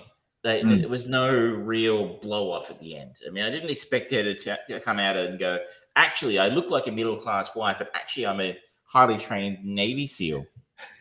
And, so take to the mountains and kill half of the Chilean army, a la Rambo. I was like, that would have probably been more interesting. I'll pay. My life is changing, and I'm a plucky advertising executive. She's a plucky doctor's wife. Yeah, I just found it so underwhelming that there was no. It didn't feel like there was a really satisfying conclusion to the story. It's kind of a wink and a nod at the audience, going, "That guy who was a neighbor who found like that was actually the government saying, sit the fuck down, shut the fuck up. You're lucky you're married to this guy." Kind of, but it was really half-assed, which is really strange because all the toffee reviewers who've actually seen this at film festivals around the world have given it outstanding reviews. And where I think this film gets interesting, this is a film that was made this year, was to contrast it against a film called The Official Story. Now, The Official Story is an Argentine film from 1985, so I'm really going down the fucking rabbit hole here, people. This one is really fucking hard to find in Australia. Like, impossible to find in Australia. You cannot buy it anywhere. You can't rent it anywhere. You can't stream it anywhere legally. Maybe it's different overseas. This film won the Academy Award in 1985 or 86 for Best Foreign Picture. So it's got quite a heritage. Our main star is Norma Alejandro, who is, it's been described to me as the Argentinian Meryl Streep. So an icon in that country. But so this film's during the final months of the Argentinian military dictatorship in 1983, a high school teacher sets out to find out who the mother of her adopted daughter is. So, and again, it's a fairly similar kind of story. She is a high school teacher who is married to some sort of high-level executive. Never quite explore what he does, but he does hobnob with some pretty important-looking people, including generals. And so, again, for those who don't know, it was the style at the time. There was a military dictatorship in power in Argentina from the mid-70s to the mid-80s, roughly speaking. And they didn't like you. You were quite common that you just disappeared, aka you were murdered. And in some interesting and creative ways, including flying you in a helicopter out over the Atlantic Ocean and shoving you out. That kind of shit really happened. It's called the Dirty War. But she, again, is this character who is insulated from this by the fact that they are middle class and of money, if you will. And her husband is a fairly well-off character. We're never presented as being, super rich millionaires in mansions. They live fairly humbly, but they obviously have money and influence. They hobnob with rich people, and their daughter is sort of a center of their world. But we learn very quickly who their daughter is adopted. And our protagonist Alicia meets a fellow teacher at the school she works at, where she teaches history, he teaches literature. And my God, it's the most raucous literature class you've ever seen, of people reciting fucking Argentine cowboy poetry. It's like a Latin American version of Dead Poets Society. I was half expecting to see, oh, Captain, my Captain. But he's of a very different breed to her, in the sense that she, at the start of the film, is very much in favor of, the status quo, and the founding fathers of Argentina were wonderful. And, a student in her class who says some stuff that could be interpreted as being anti-dictatorship gets reported to a principal and stuff like that. But the literature teacher sort of introduces her to, I guess, some idea. He opens the world up a little bit, and he's kind of a supporter of he's against the dictatorship and has some fairly, I guess, challenging ideas, for want of a better term, at the time. And what that starts to introduce in her is she actually witnesses one of the big protests that were taking place at the time. I won't go into the history of it at the time, but the people, the mothers of the people who'd been disappeared, started a massive protest movement, which actually ended up along with the Falklands War, which you may have heard of. I'm British. That never happened. Never happened. It ended up toppling the dictatorship. But in doing so, she starts to learn about the possibility that her adopted daughter may have actually been stolen or taken from one of the people who'd been disappeared. This was a common practice at the time. Children were taken from undesirables, for want of a better term, who were later murdered and then given or sold to well-off Argentinian families, a little bit like the stolen generation here in Australia, but Jesus, not as racial, if you will. And you can start to see the horror building her as she starts to really go down the rabbit hole of who is my daughter's mother? And her husband tries to sort of blow her off. I don't know, forget about it, don't worry about it. But she just can't. It becomes an obsession for her to get to the bottom of this story. And where this film lands, and I don't want to spoil this one because I think this one's a much better film to try and see if you're interested in the topic, has this incredible blow off at the end between the husband and the wife, and it's much more successful, I think, in telling a story about that kind of relationship existing inside of a dictatorship, where their continued well-off existence relies so heavily on that dictatorship continuing at the same time as at least one of the people in the relationship start to realize just how horrible that dictatorship is and what they've really done and what they're actually a part of. I found this this is not an entirely successful movie in some parts. It is a little long.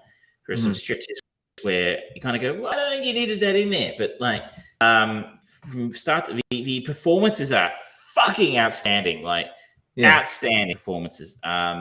Really probably the kind of performances that if it were an English language film would have got Oscar nominations, I think, apart from foreign language. And this is where I guess really the blow off in the end, the conclusion is incredibly satisfying. Okay. Horrifying, but satisfying, if that makes sense. Okay. So I don't know if anyone's keen on seeing something like this, but if you are, check it out. I think it's available places overseas, maybe. I don't know. It's just like a tricky one to get your hands on. And what was the name of that one again? Official Story. The Official Story. It's the English language title, La Historia Oficial. My Spanish, obviously, is less than perfect. And if I can, I'd like to quickly talk about one other film I saw at MIF. It's probably the only other one that I'd recommend. Yes. This is a horror film called Speak No Evil. A Danish family meets a Dutch family. They met on holiday. What was supposed to be an idyllic weekend slowly starts unraveling as the Danes try to stay polite in the face of unpleasantness. Okay. So, unfortunately, the filmmakers chose two nationalities that both start with D. So I've tried explaining this to a few people. I've had to slow down because they're Danes and they're Dutch. The Danes meet this Dutch family on a holiday in Italy. They're very, very overly friendly, the Dutch family, but they have lunch together. And then we cut later on, they've gone back home to wherever it is that Danes are from, Sweden or something, probably. Denmark. And they get a postcard from the Dutch family going, hey, you should come stay with us in our place in Holland. And they do so. But the reason they do so is to avoid being impolite. And that sets the tone for a lot of his, probably the first 2/3 of his film is everything the Danes do is about being polite and good manners.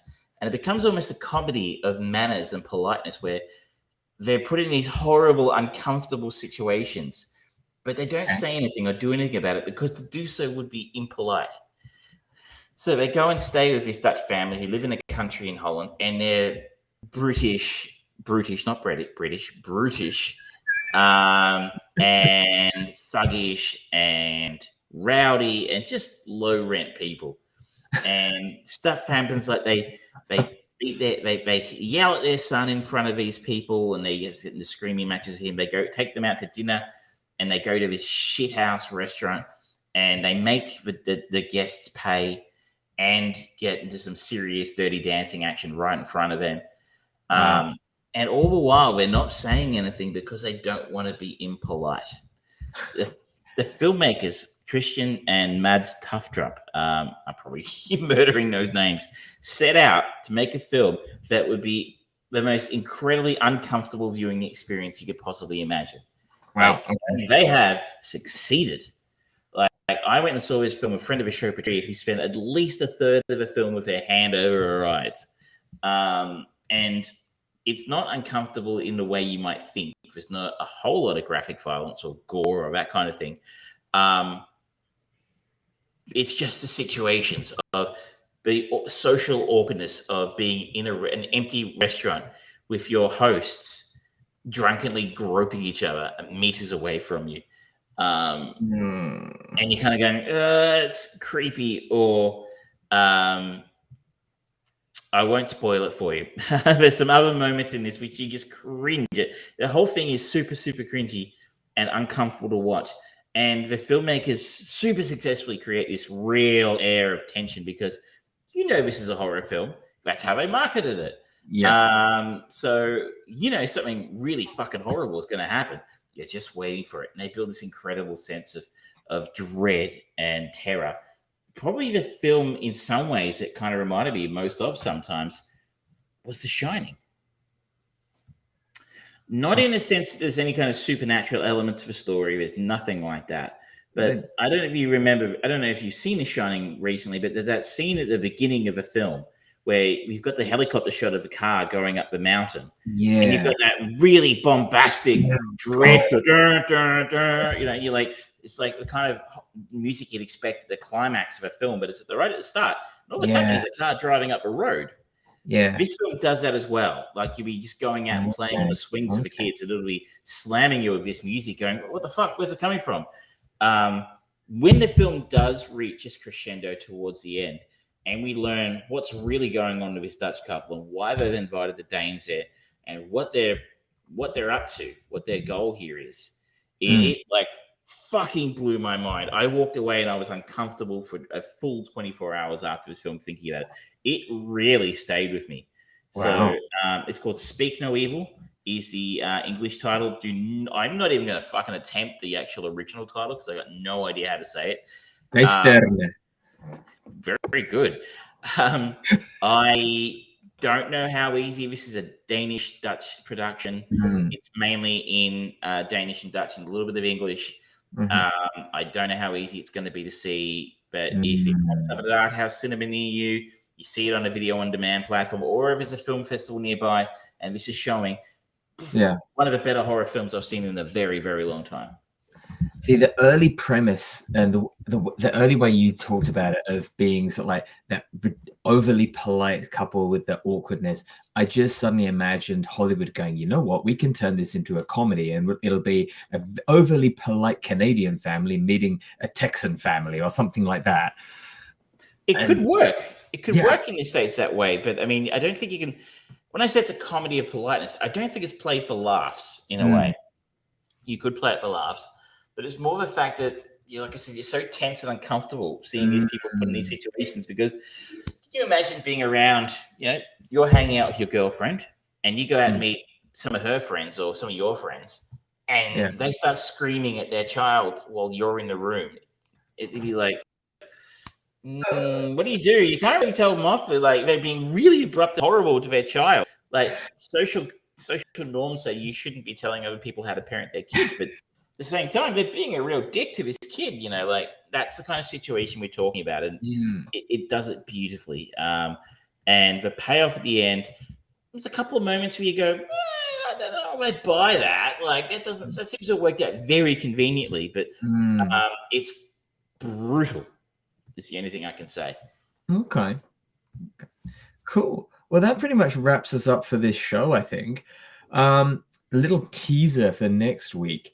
I'm going to be watching a movie at the Sci-Fi Festival in Melbourne at Cinema Nova, home of fantastic fucking cinema, by the way, for world cinema. It is a movie that's come out this year called Polaris, and it is set in 2144 against the harsh backdrop of a subarctic wasteland.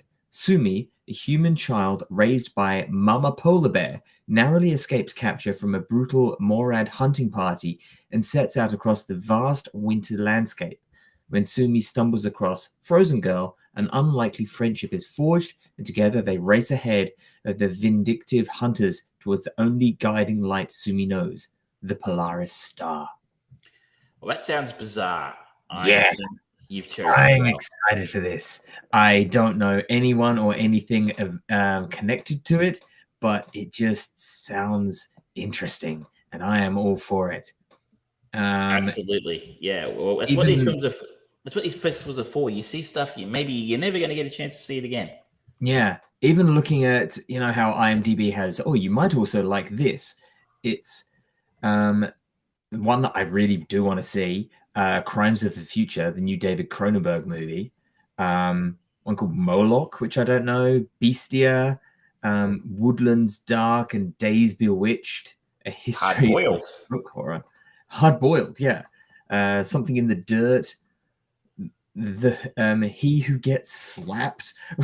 I don't know what to expect from this movie with these recommendations. I think you should, if they're recommending a Cronenberg film to you, I think you expect something fucking weird. Yeah, so it's gonna be interesting. It's gonna be really, really interesting. Well, that's something to look forward to next week. And of course, we've got our chain movie. Another really serious, twisted, bizarre, unusual Hollywood picture, Suburban Commando. I will have some thoughts on She-Hulk episode 2. Whether Travis sticks around or not, we will find out. I'll talk a little bit about the season finale of Brooklyn Nine-Nine, because it was finally available on Netflix. We have got the next episode of the Trek Respective, as well as the wonderful delights and surprises of what Travis picks out. Because I have lots of things I could watch. It's just a question of whether I have time. Making a room look this nice doesn't happen overnight. It's been it's been a journey. It is a labor.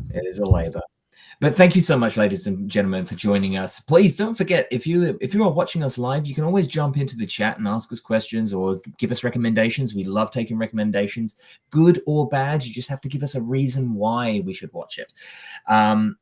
It's been a while since we had a recommendation, but I think it might have been Thomas the Tank Engine. Yeah, Siren Divine, you still owe me for that one. But thank you very much. Don't forget to like, subscribe, and share on Twitter. You can check us out on Facebook, on YouTube, as well as at The Fry Brain, at Evil Trav on the Twitters. Thank you so much again, and